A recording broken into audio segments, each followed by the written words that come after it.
Eu tenho dito muitas vezes que onde está uma portuguesa ou um português está Portugal. E não sei se sentem isso na vossa vida. Cada passo que dão, cada intensidade colocada na vossa vida pessoal, familiar, comunitária, social, económica e também política, é um passo que é uma presença de Portugal.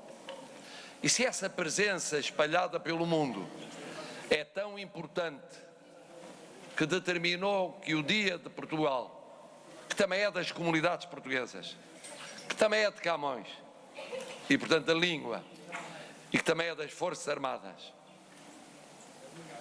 esteja a ser comemorado, quer em território físico de Portugal, quer em território espiritual português, e esse território espiritual é muito mais vasto do que o território físico, por uma ilha de razão, onde há uma portuguesa e onde há um português, na terra querida e irmã de Angola, nesta nação portentosa, nesta potência regional e de afirmação mundial, aí está Portugal.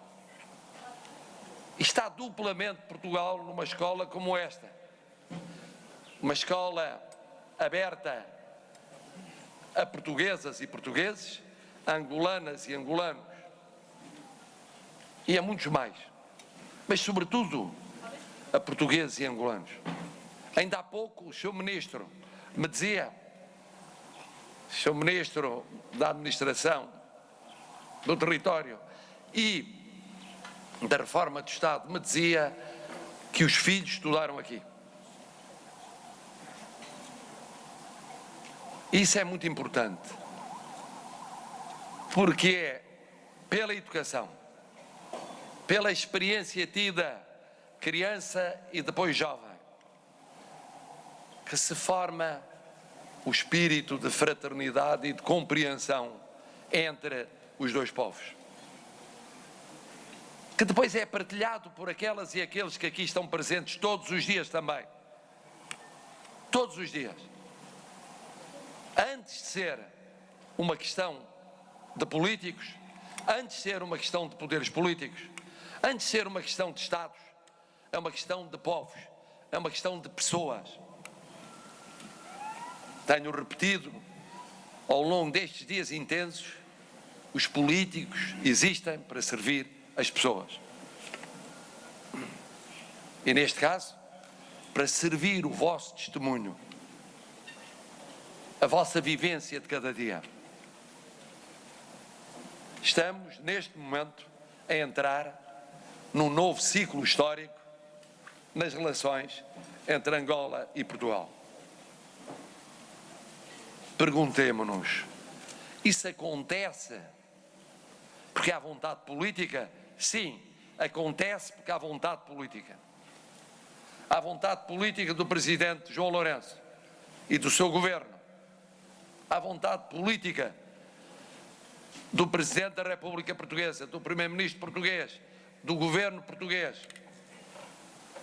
Há vontade política dos deputados na Assembleia da República em Portugal, como dos deputados à Assembleia Nacional de Angola. Mas é muito mais do que isso. Isso acontece porque começou por haver vontade vossa. Vossa. Uns com 4 décadas, 5 décadas em Angola. Outros com 3, com 2, com 1. Outros estes meninos que vão ter muitas décadas, quem sabe se um século de vida ou mais de um século de vida. Todas e todos estão na base deste novo período histórico. Porquê? Porque todas e todos, com as suas vidas, queriam mais. Queriam mais na educação, queriam mais na saúde, queriam mais na segurança social, queriam mais na atividade económica e financeira, queriam mais na justiça, queriam mais na administração do território, na administração do poder local. Queriam mais na cooperação política e militar. Mas queriam mais para os problemas do dia a dia. Queriam e querem mais.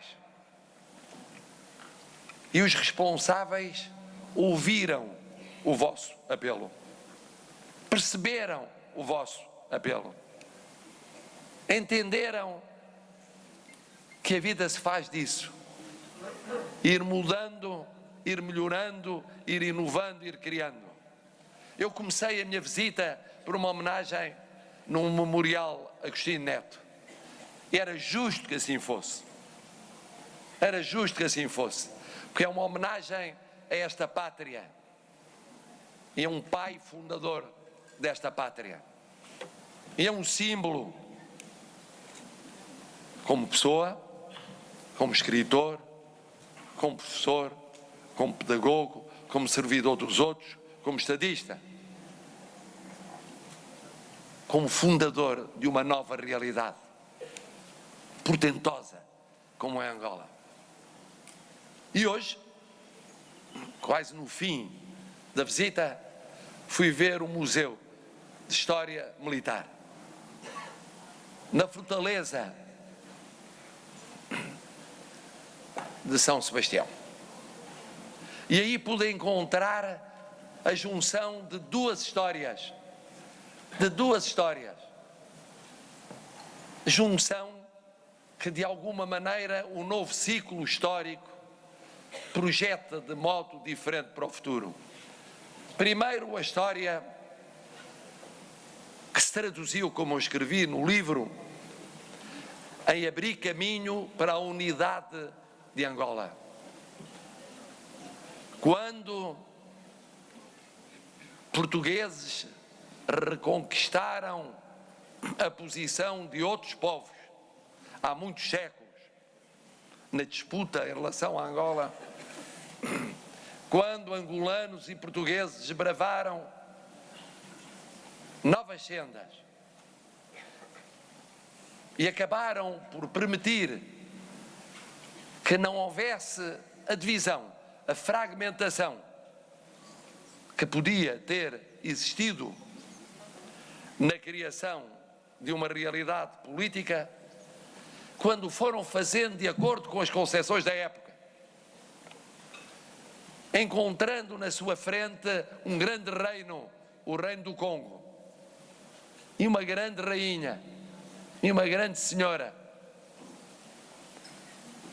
começando aí uma interlocução, um diálogo marcado muitas vezes, como sabemos, por altos e baixos. Altos importantes, mas muitos baixos. E quando isso foi a história, e a história foi o que foi, dessa história ficou, até séculos depois, aquilo que era abrir o trilho para uma unidade territorial. E a história recente, e a história contemporânea, também lá está retratada na afirmação dessa unidade, superando as diversidades, as de outros tempos e as de tempos mais vizinhos ou mais próximos. E ao longo dessas duas histórias, houve um traço comum. Esse traço comum foi a presença de angolanos em Portugal e de portugueses em Angola. E é nesse traço comum, recordei ontem, de passagem, que se entronca a raiz do meu conhecimento de Angola. Meu avô, partido das terras de Celurico de Basto, num período de imigrações por causa da pobreza, no final do século XIX, chegou a Angola. E aqui ficou, e aqui criou raízes, e aqui acabaria por passar os últimos dias de uma curta vida, criando o que foi uma casa comercial, talvez a mais significativa de Luanda das primeiras 2 décadas do século XX, coincidindo com aquilo que em Portugal era a primeira República Portuguesa.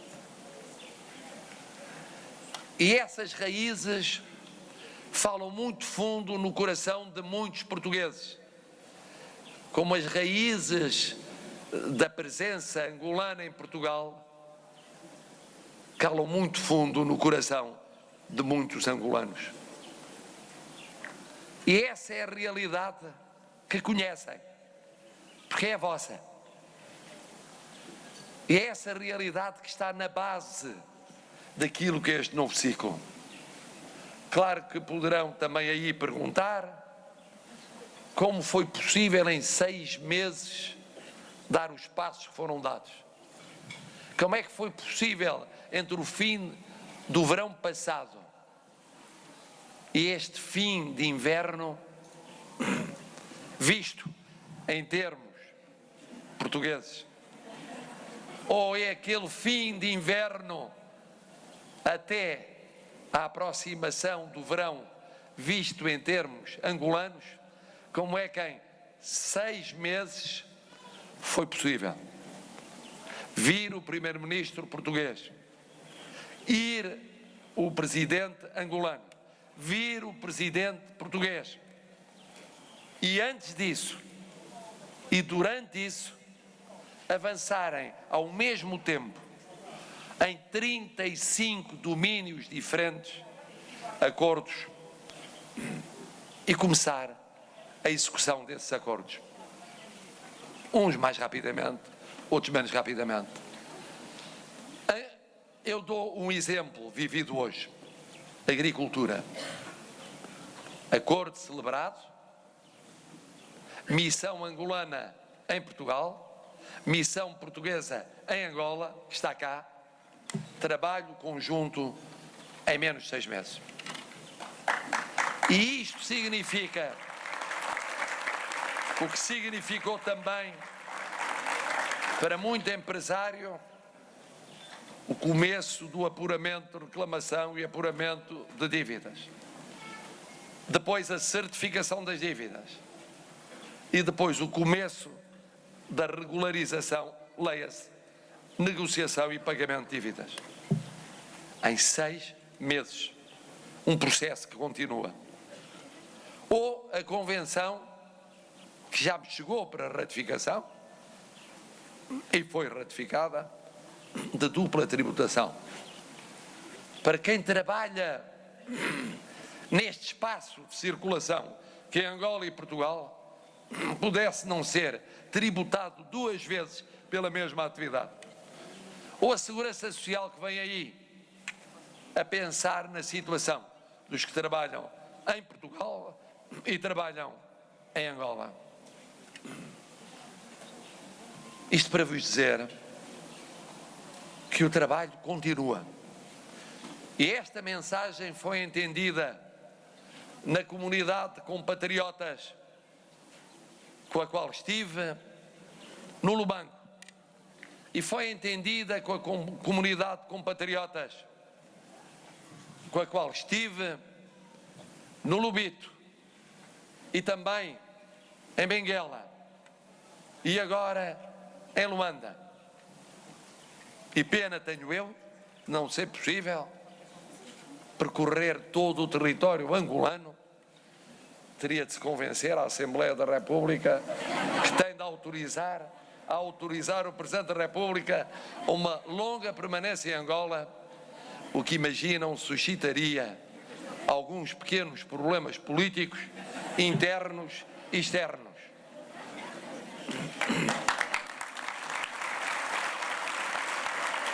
Porque poderia ser interpretado como uma preferência presidencial por Angola. E há coisas que o Presidente não pode dizer senão para o travesseiro, e mesmo aí com muito cuidado. queridas e queridos amigos, queria só dizer-vos que é também um motivo de satisfação adicional, e aí não é uma originalidade minha. O presidente Cavaco Silva gostava de celebrar os anos de mandato junto às comunidades espalhadas no mundo, a seu dono. Como vê, há realidades em que sou cavaquista.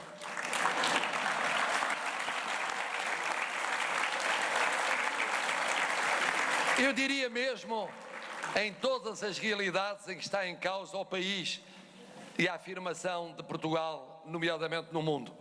Aí todos os presidentes, do presidente Yanes, ao presidente Soares, ao presidente Sampaio, ao presidente Cavaco Silva e a mim próprio, aquilo que nos une é obviamente muito superior àquilo que porventura de estilo possa separar-nos. Porque o que nos une é Portugal. Como tenho a certeza que aquilo que vos une é Portugal. Que eu olho daqui e não pergunto a cada uma e a cada um qual é a sua religião, qual é a sua ideologia, qual é a sua doutrina, qual é o seu partido ou ausência de partido, qual é o seu clube de futebol ou a ausência de gosto pelo futebol, o que é uma grande pena, mas enfim, eu não vos pergunto isso, porque aqui somos todos portugueses e ao mesmo tempo todos angolanos.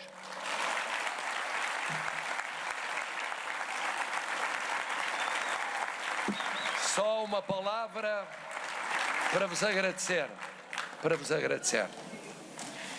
agradecer. Só quem sabe o que é ser-se filho ou neto de quem emigrou, só quem sabe o que é ter-se todos os netos no estrangeiro e muito longe no estrangeiro, é que sabe um bocadinho o que é a vossa maneira de viver Portugal. Aquela mistura de saudade, mas também de orgulho, e de força, e de esperança, e de amor. E isso eu queria agradecer-vos, porque isso não tem preço, não tem preço. Aquilo que Portugal vos deve não tem preço. Viva Portugal, viva Angola!